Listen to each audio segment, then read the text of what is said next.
ওং নমো ভগবতে বাসুদেবায় নমো। নমস্কার সুপ্রিয় দর্শক বন্ধুরা, সনাতন পরিবারে আপনাদের সকলকে জানাই স্বাগত। আশা করি আপনারা সকলেই ঈশ্বরের কৃপায় ভালো আছেন, সুস্থ আছেন। আজ আপনাদের সামনে একটি অত্যন্ত গুরুত্বপূর্ণ বিষয় নিয়ে আলোচনা করব, যা আপনাদের জানার অত্যন্ত প্রয়োজন। আর নতুন কিছু জানতে বা শিখতে চাইলে অবশ্যই আমাদের এই চ্যানেলটি সাবস্ক্রাইব করুন।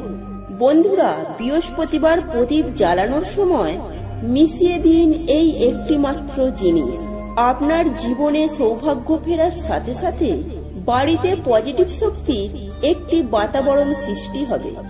বন্ধুরা, বৃহস্পতিবার সন্ধ্যাবেলায় যদি প্রদীপ জ্বালানোর সময় বিবাহিত মহিলারা বা মায়েরা, বোনেরা, দিদিরা যদি এই জিনিসটি মিশিয়ে দিতে পারেন, তাহলে আপনার পরিবারে যেমন মঙ্গল হবে, ঠিক তেমনি আর্থিক উন্নতির সৌভাগ্য বৃদ্ধি পাবে।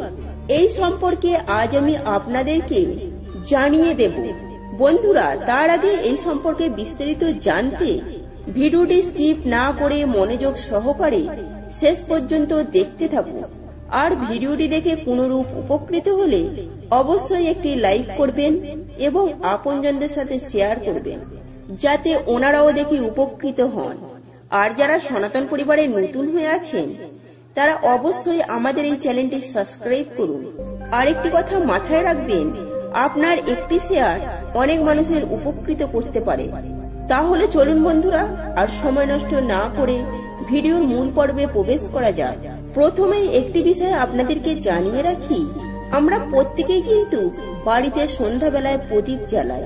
আর এই প্রদীপ অনেক রকমের যদিও হয়ে থাকে, মাটির প্রদীপও হতে পারে বা যে কোনো অন্য ধরনের প্রদীপও হতে পারে। আপনি যে রকমই প্রদীপ জ্বালান না কেন, আপনি যদি ওই প্রদীপের মধ্যে সামান্য একটি জিনিস মিশিয়ে দিতে পারেন, তাহলে আপনি অনেকখানি উপকৃত হবেন। এবং একই সঙ্গে আমি আপনাদের উদ্দেশ্যে যে জিনিসটি মিশিয়ে দেওয়ার কথা বলবো, সেই জিনিসটি মা লক্ষ্মীর এতটাই অত্যন্ত প্রিয়, এবং এই জিনিসের যে গন্ধ আমাদের বাতাসে ছড়িয়ে পড়লে যেমন একটি পজিটিভ শক্তির বাতাস বয়, ঠিক তেমনি আপনার গৃহস্থের অন্দরে যেরকম নেগেটিভ শক্তি রয়েছে বা বিভিন্ন জীবাণু রয়েছে, তা বিনাশ হবে। তাই প্রিয় দর্শক বন্ধুরা, আপনাদের প্রত্যেককেই জানাবো, প্রদীপ জ্বালানোর সময় এই জিনিসটি আপনারা তার মধ্যে দিয়ে দিন। এবার প্রশ্ন হলো, আপনারা এই প্রদীপ কখন জ্বালবেন? বন্ধুরা, বিশেষত সকালবেলা তো আপনারা প্রদীপ জ্বালাতেই পারেন, কিন্তু জানাবো বন্ধুরা, বৃহস্পতিবার সন্ধ্যাবেলায় অবশ্যই মা লক্ষ্মীর পুজো আরাধনার সময় অবশ্যই জ্বালাবেন। কিন্তু আপনাকে 3টি প্রদীপ অবশ্যই জ্বালাতে হবে। আর 3টি প্রদীপ 3টি জায়গার জন্য। একটি হলো ঠাকুর ঘর বা মা লক্ষ্মীর সামনে, আরেকটি হলো তুলসী মঞ্চের সামনে, এবং অপরটি হলো ঈশান কোণে। যদি আপনার বাড়িতে ঈশান কোণে যদি তুলসী গাছ থাকে, তাহলে আরেকটি প্রদীপ আপনার সদর দরজায় অর্থাৎ মেন গেটে জ্বালিয়ে দেবেন। হ্যাঁ বন্ধুরা, আপনি যদি এই 3টি প্রদীপ বৃহস্পতিবার সন্ধ্যাবেলায় জ্বালাতে পারেন, তাহলে আপনি অনেকখানি উপকৃত হবেন। আর আমি আপনাদের উদ্দেশ্যে যে জিনিসটি মেশানোর কথা বলবো, সেটি হলো কর্পূর। হ্যাঁ বন্ধুরা, আপনারা ঠিকই শুনেছেন।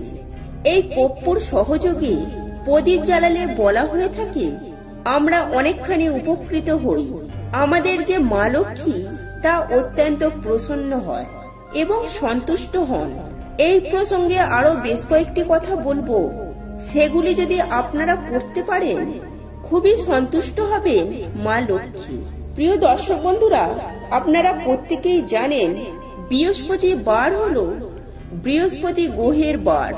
আর এই বৃহস্পতি গ্রহ হলো সমস্ত গ্রহের গুরু। আর এই বৃহস্পতি গ্রহের ওপর আমাদের সুখ, শান্তি, সমৃদ্ধি, আর্থিক উন্নতি বা ধরুন বিবাহ, প্রেম, এই সমস্ত প্রকার জিনিস কিন্তু এই বৃহস্পতি গ্রহের ওপর নির্ভর করে। এবং আমাদের জন্মকুণ্ডলিতে কোন গ্রহ কোন অবস্থানে থাকবে, তা কিন্তু বৃহস্পতি গ্রহই ঠিক করে দেয়। আর এই বৃহস্পতি গ্রহ যার জীবনে স্ট্রং, অর্থাৎ যার জীবনে ভালো অবস্থায় রয়েছে, তার জীবনে কখনো দুঃখ কষ্ট বা অর্থের অভাব হয় না। তাই জানাবো বন্ধুরা, বেশ কয়েকটি কাজের কথা বলবো, যা আপনারা যদি করেন পোকরাজ রত্ন বা পোকরাজ পাথর ধারণ করার মতো আপনারা সুফল লাভ করবেন। প্রথমেই বলবো, আপনি যদি বৃহস্পতিবার কলা গাছের মূল হলুদ কাপড়ে বেঁধে আপনার কাছে যদি রাখতে পারেন সদা সর্বদাই, তা অত্যন্ত শুভ বলে মনে করা হয়ে থাকে। আর এতে বলা হয়ে থাকে আর্থিক সমৃদ্ধি, উন্নতি ঘটে থাকে। দ্বিতীয় যে বিষয়টির কথা অবগত করব, আপনারা জানেন যে বৃহস্পতিবার আপনারা চেষ্টা করবেন যখন মা লক্ষ্মীর পুজো আরাধনা করবেন তখন স্নান করে শুদ্ধ বস্ত্র পরিধান করার চেষ্টা করবেন। হ্যাঁ বন্ধুরা, সেটা সকালবেলাই হোক বা সন্ধ্যাবেলাই হোক, আপনি শুদ্ধ হয়ে নিয়ে হলুদ বস্ত্র পরিধান করে পুজো আরাধনা করার চেষ্টা করবেন। এবং যদি খুব ভালো হয়, আপনি যদি এই বৃহস্পতিবার দিন হলুদ রঙের যে কোনো বস্ত্র পরে থাকেন, এতে বৃহস্পতি গ্রহ অত্যন্ত প্রসন্ন হয়। আর আপনি যদি না পারেন, তাহলে আপনার সাথে একটি ছোট হলুদের কাপড় বা হলুদ রুমালও রাখতে পারেন, এতেও কিন্তু একই সুফল পাওয়া যায়। তৃতীয় যে কাজটির কথা বলবো সেটি হলো, আপনারা এই বৃহস্পতিবার দিন 21টি চালের দানা নেবেন বন্ধুরা।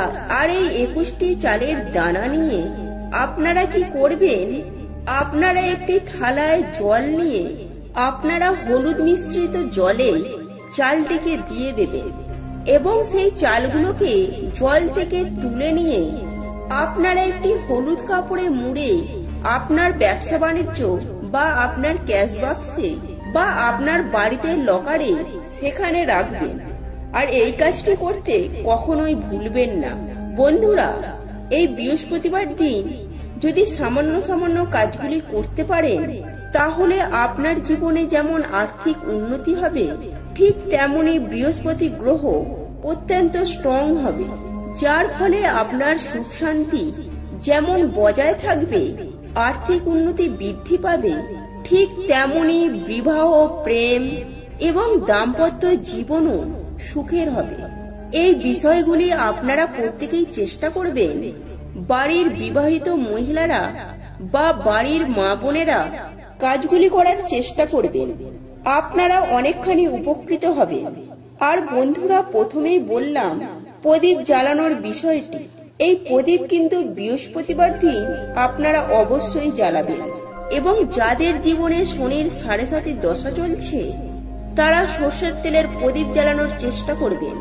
আর যাদের জীবনে শনির 7.5 দশা কেটে গেছে, তারা পারলে গাওয়া ঘিয়ের প্রদীপ জ্বালাবেন, নইলে সাদা তেলের প্রদীপ জ্বালাবেন। আর গাওয়া ঘিয়ের প্রদীপ জ্বালালে বলা হয়ে থাকে, এই গাওয়া ঘিয়ের প্রদীপের আলো যতটা দূর বিস্তৃত হবে, তাতে আমাদের জীবনে সুখ সমৃদ্ধি এবং আয়ু বৃদ্ধি পায়।